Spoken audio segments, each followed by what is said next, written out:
Hello everybody, this is Jesse from NAPCO Tech Support.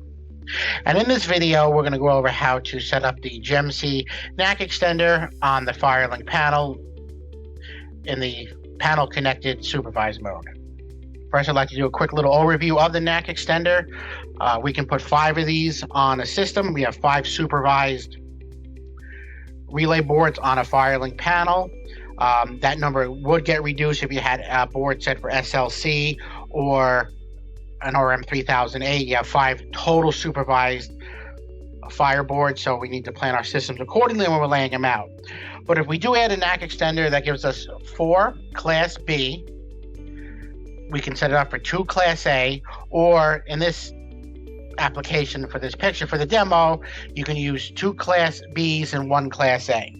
As you can see, the Class A is just an in and out, and we have the resistor on the opposite NAC. You just have to program both of these for the exact same action, the exact same event to trigger, and silenceable or resettable depending on your application. We also have a sync input. This will be coming from the FireLink panel, or if this was, we had multiple NAC extenders, maybe coming from one downstream, depending how you have your system set up. Also, it's going to have to get connected to the fire bus on the panel.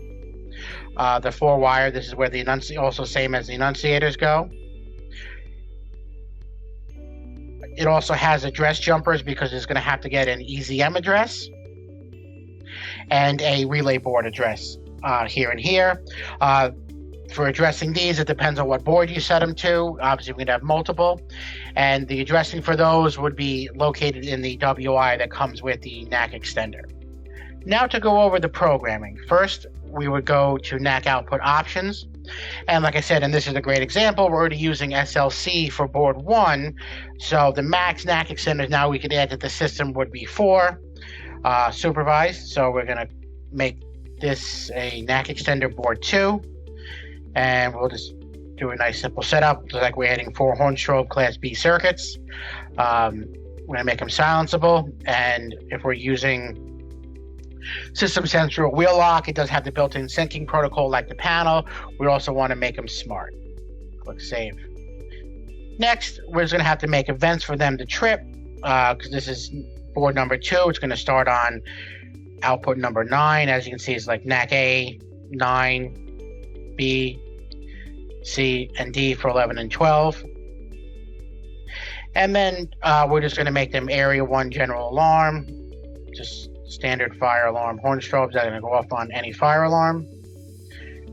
Condition is going to be fire.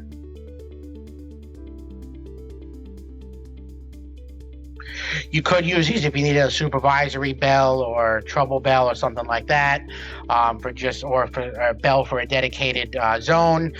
Some more or less standard application that can be done here, but for this video, we're just going to do the standard, make them 4 Hornstrobes to fire in any fire alarm, because probably 99% of the time, that's what we're going to be doing with the NAC extender. So save. So we made our events. We made it board number 2. We programmed them to be silenceable and resettable. Also, we're going to have to check them off to report trouble and disable. Otherwise, we'll get an error when we go to download. Next, we're going to have to give this an EZM assignment. So if we go into our zone assignment tab, we're using zones 9 and 10, so everything goes in banks of 4. Even though 12, 11, and 12 are not used, we're going to have to start on zone 13.